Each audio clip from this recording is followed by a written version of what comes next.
pour revenir par rapport à la défaite crève-cœur contre les Red Bulls, le premier point de débat qu'on a, c'est Montréal. Est-ce qu'on parle d'un essoufflement ou du vrai niveau de l'équipe? Juste partager le classement. Après, on peut tous y aller all-in avec lancer les commentaires seulement sur patreon.com pour Pick and Football Club. Donc, le classement, qu'est-ce qu'il nous dit? Il nous dit que Montréal est 10e avec 43 points. Columbus, qui était fini, nul, catastrophique, ils sont revenus. 9e avec ex-aequo avec DC qui est 8e. Et New York, qui a battu Montréal, garde la 7e place à 46 points, Atlanta 47, Orlando 48. Donc, comme vous voyez, il y a littéralement 6 équipes pour 3 places de série.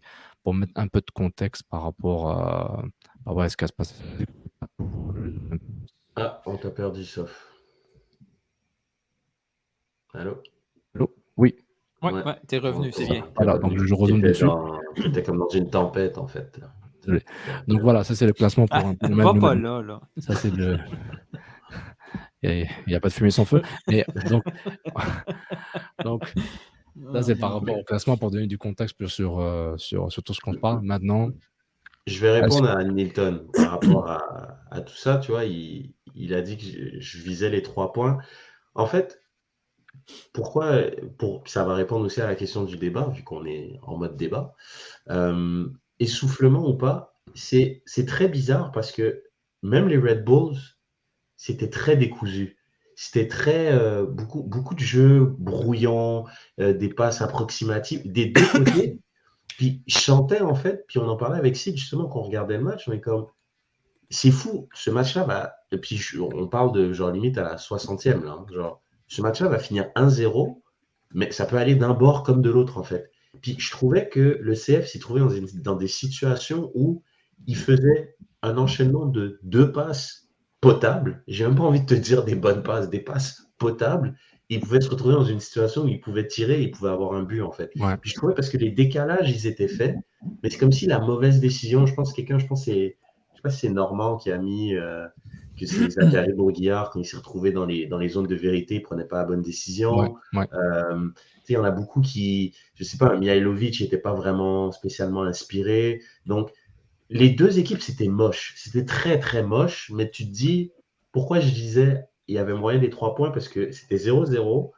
Puis tu sentais que d'un côté ou de l'autre, il pouvait avoir un petit éclair même pas de génie, un petit éclair un peu mieux que le reste du match. Ouais. Ça pouvait chavirer. Puis malheureusement, cet éclair-là, comme on dit, il est venu du côté des Red Bulls qui ont juste apporté voilà, ce petit. Puis j'ai même pas envie d'utiliser le terme folie, parce qu'il n'y a pas eu de folie. Ils ont juste fait un centre, deuxième poteau, remise de la tête, puis basta, tu vois. Donc c'est pour ça. Puis cette équipe, c'est quelque chose qui est très récurrent, genre ces buts en fin de match. Je pense que je vais remercier Adi qui l'avait texté, qui l'avait tweeté. Tu l'as envoyé sur Snapchat, qu'est-ce qui se passe? Ouais, exactement, 2, 4, 6, 8. Non, 2, 4, 6, 10. Donc, dans les arrêts de jeu, en 2021, le CF a perdu 10 points. Et c'est énorme, 10 points. C'est mais ça, là, ça va falloir en parler. Là. Mais c'est pas les seuls, ça. C'est pas les seuls. J'ai vu sa stat. Tout le monde a perdu 10 points. Atlanta a perdu 10 points. Je pense. Atlanta en a perdu, puis ils ont gagné 11 aussi. Sauf que mine de rien, OK, il a nommé Atlanta, Chicago, Nashville, 2 points. Sauf que là, les deux derniers, c'est Toronto, tu as perdu 2 points et New York, tu as perdu 1 point. On parle de 3 points au cours de tes 2 derniers matchs. Mais est-ce que c'est possible que nos points comme ça, perdus dans les arrêts de jeu, c'est lié justement à un style qu'on n'est pas capable de faire pendant 2 heures de temps? Je veux dire, tu sais, c'est facile à dire après, là, mais sincèrement, 30 secondes avant le but, quand j'ai vu la sortie de balle, comme si on était en plein milieu du match, là, quand j'ai vu la sortie de balle de Breza... Il faut qu'il dégage, loin. Je ne comprends pas. Des fois, c'est comme si les gars n'avaient pas cette sensibilité de l'urgence de « OK, là, on est dans une situation, ça ne vaut plus la peine. On est à 1 minute de la fin du match. Le 3 points, c'est impossible. On est venu, on vient chercher un point. Chaque point est hyper important. Il nous reste 2 minutes, 30 secondes à faire. Merde. Il ne sort pas la balle comme ça tranquillement parce que tu vas la perdre. tu risques de la perdre en étant méga vulnérable. Laisse-moi terminer. Si tu y vas old school, OK, puis tu fais une vraie sortie de balle long, une fois que l'autre équipe va avoir le ballon, tu es à 11 derrière le ballon. Là, tu as des risques de perdre le ballon puis d'être dans une situation hyper risquée. Et c'est exactement ce qui est arrivé. C'est un peu si on surjoue dans certaines situations de match.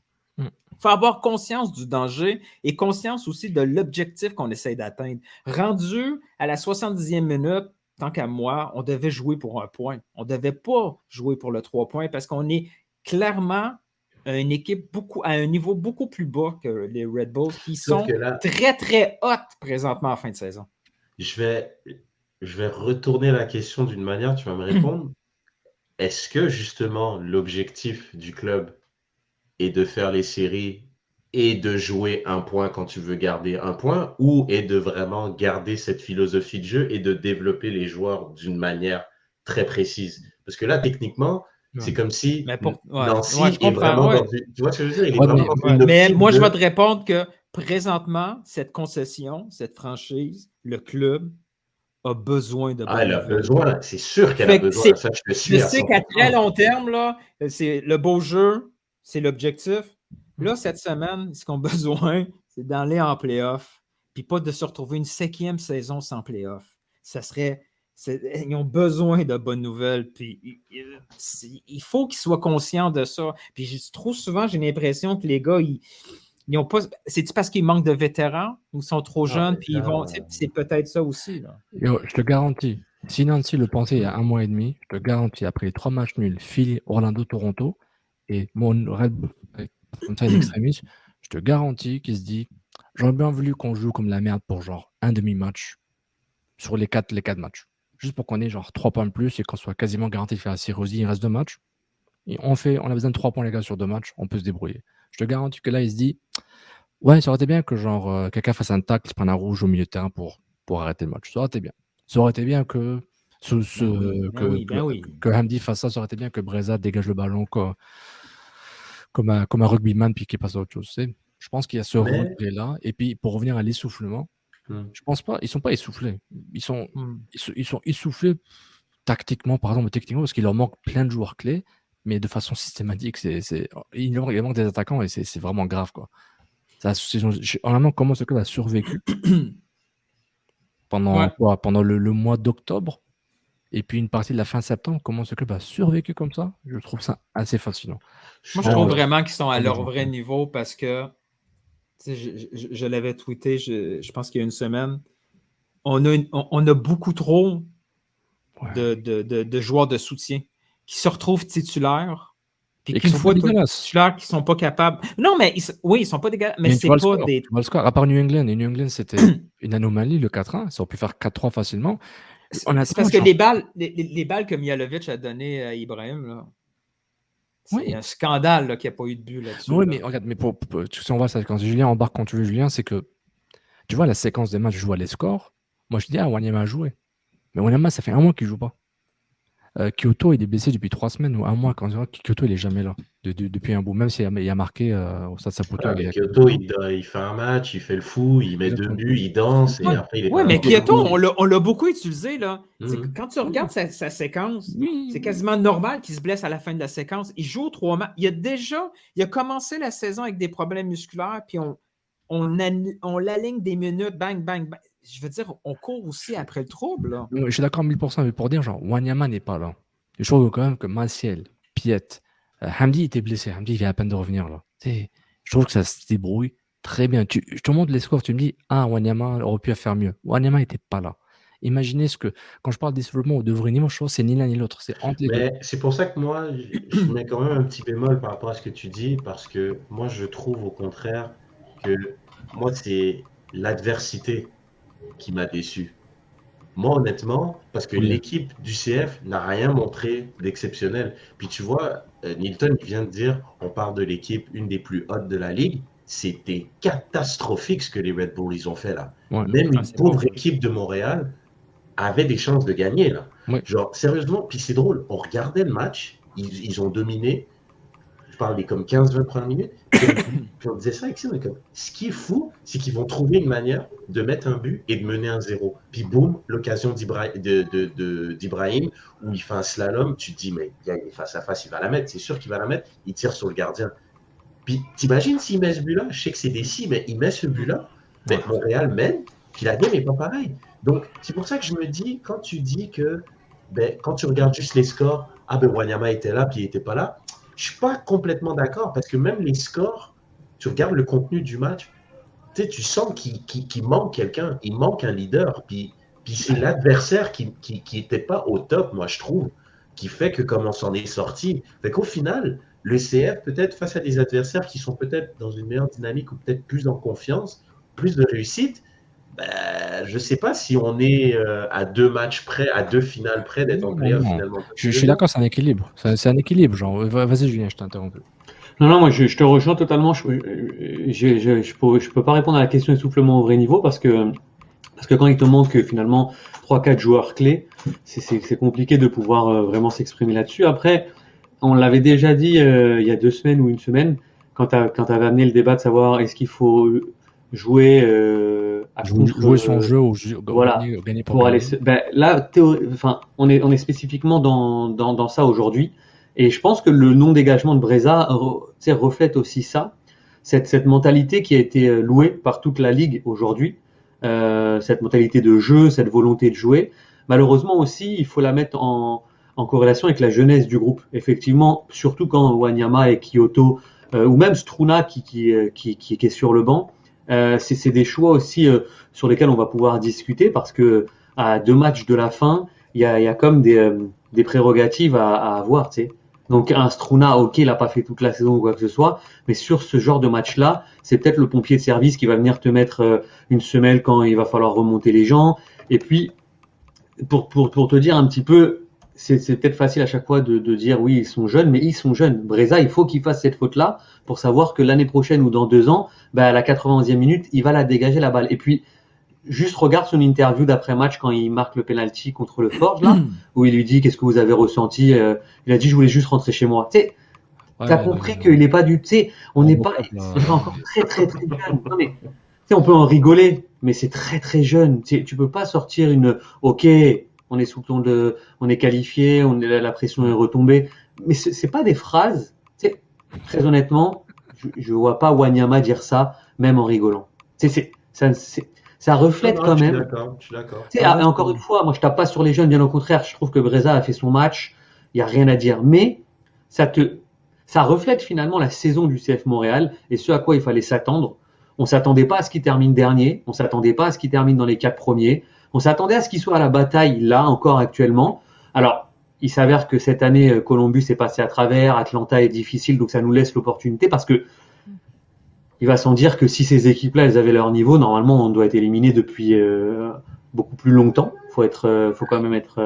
Mais ça, c'est la beauté de la MLS là. Non, c'est ce que je te dis. C'est ce que je te dis, c'est que la beauté de la MLS fait que même Inter Miami, à 3 journées, était encore en course pour des playoffs. Mais ce que je veux te dire, c'est que moi, je suis pas choqué. Je pense pas du tout qu'il soit essoufflé, vraiment, parce que j'ai pas senti une baisse physique moi dans le match contre New York. Je suis désolé, j'ai pas senti qu'on était bouffé physiquement par cette équipe-là qui effectivement reste sur, je crois, 7 ou 8 matchs sans défaite. Il y avait du répondant. Maintenant, oui, et puis, c'est marrant, mais on va pas refaire éternellement la même chose ou dire la même chose, mais tu peux reprendre nos discussions d'il y a 5 semaines. Puis, finalement, c'est aussi les mêmes choses qu'on voyait déjà, même parfois dans des victoires de Montréal où on s'est dit, tu sais, la victoire de Cincinnati, par exemple, bon, il y a à boire et à manger dans ce match-là. Tu sais, c'est la saison de Montréal aussi, quoi.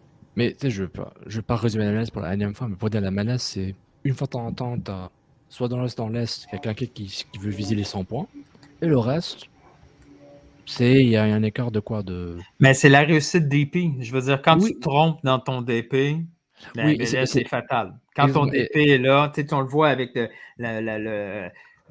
quand Chicharito s'est planté, puis quand il mettait des buts, c'est une grosse différence.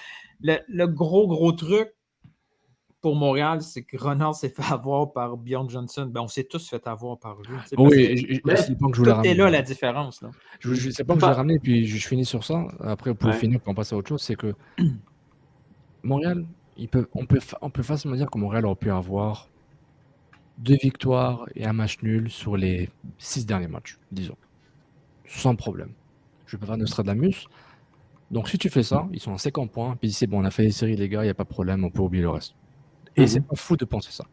Et je te dis ça, je te dis, ben, ils ont failli faire ça sans Wanyama, sans Toy qui s'est blessé de façon bizarre et de façon malchanceuse. Il s'est pas blessé, il s'est pas fait taquer par derrière, il s'est fait pousser en prenant le ballon puis il se pète l'épaule. Incroyable. J'ai jamais vu ça de ma vie dans le foot. Jamais, jamais, jamais. Le Benoît Brunel. Là. C'est ça. Kyoto qui marque un triplé et après il s'en va. Mais après il va dans le Duras, il marque puis il se blesse encore, donc c'est un bordel. Et en plus, tu as un spot de DP d'un joueur que tu mises dessus dès la pré-saison qui est nul, Björn Johnson. C'est pas la faute des autres équipes que Björn Johnson n'est pas bon, que Montréal a des blessés, mais sachant que je trouve ça fascinant, comme malgré ça, ils sont dans la course, parce qu'on dit, moi, on dit tout le temps, ils jouent bien. Ils jouent mais ils le sont parce que, comme le dit, tu sais, il y a deux façons de voir la MLS. Tu peux, dans les grosses écuries, effectivement, jouer sur des DP. Donc les Los Angeles vont toujours avoir leur tête d'affiche qui va soit survoler la ligue et dans ce cas-là les monter haut, soit effectivement avec Chicharito, il y a eu des hauts, des bas et puis le Galaxy est pas du tout encore sûr d'être qualifié à l'heure où on parle là. Il joue Seattle en plus ce soir, mais et t'as une autre façon aussi. T'as ceux qui travaillent un peu sur la durée et qui vont faire des coups à certaines années, etc. Et puis parce que j'ai pas, enfin moi je me rappelle pas de New England, mais je sais pas si Buchanan était un DP, je sais pas si Carles Gilles était un DP, si Bou l'était, si Buxa aussi, tu sais. Donc ils sont bien sortis de quelque part ces joueurs-là, tu vois. Ils n'ont pas aligné 5 DP d'un coup sur une année. Et puis Bou peut être à Montréal, puis il se peut qu'il s'autodétruit. C'est le contexte aussi, le contexte, le coach. Non, mais c'est ça ce que je veux dire, c'est qu'au final, je suis pas tellement sûr, moi, que ce soit Björn Johnson qui nous mette dans le trou cette saison. Non, il met pas dans le trou, mais il enlève une place. Ah, il enlève une opportunité. Mais un peu plus que ça. Moi, j'ai un bémol là. J'ai un bémol avec la place. Excuse. Non, vas-y, j'ai assez parlé. C'est juste, moi, par rapport à ça, par rapport au DP, puis là, je regarde dans les commentaires, genre, Alix, il a l'air d'être vraiment en mode, gars, il n'y a pas de DP, je débarque. Si on avait un DP, on serait 3, 4e. Si, ça. Moi, honnêtement, là, sérieusement, les gars, puis peut-être qu'on peut passer au sujet d'après, sauf